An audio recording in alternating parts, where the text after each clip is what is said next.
నా పేరు సర్వేశ్వరరావు అండి. ఇది స్టార్ట్ చేసిన దగ్గర నుంచి మీరు ఆయన పేరండి, ఆయన పేరు అదే మెయిన్ మీ ఇద్దరినే చూస్తున్నాను. బట్ రేణుక అదే ఈ ఊరే కదా పక్కన, మాకు రిలేషన్ అండి, దూరం రిలేషన్. బట్ ఏంటంటే బాగా చేస్తున్నారు, కానీ దీన్నే అందరూ ఇన్క్లూడ్ అయ్యి మీరు హైదరాబాద్ కదండి, హైదరాబాద్ నుంచి వచ్చి నేను ఈయన వాట్సాప్ లోనండి. నేనేం చేస్తానంటే మామూలు ఫోన్ యూజ్ చేస్తాను, స్మార్ట్ ఫోన్ అంటే కొంచెం నాకు అది బాగా చేస్తున్నారండి. అందరూ కూడా ఇంక్లూడ్ అవ్వాలి, మీరిద్దరే శ్రమించకుండా అందరికీ.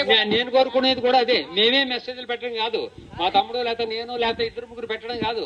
ఒక్కోసారి చూస్తే 4-5 మెసేజ్లు నాయే ఉంటాయి. సాయంత్రం దాకా ఇంకెవరే ఉండవు. బాబు వీళ్ళు ఎవరికి ఇంట్రెస్ట్ లేదనుకుంటా, మనం కూడా గ్రూప్ నుంచి ఎగ్జిట్ అయిపోతే వదిలిపోద్ది, వీళ్ళందరికీ బోర్ కొడుతున్నది కావచ్చు మనకి అని నేను అనుకుంటున్నాను. మరి మీ మనసులో ఏముందో నాకు తెలియదు, చెప్తే తప్ప. స్మార్ట్ ఫోన్ అంటే ఉంటది కానండి, నేను అంటే ఈయన దాంట్లో ఉంది కదా అని చెప్పి నేను కూడా యాక్టివేషన్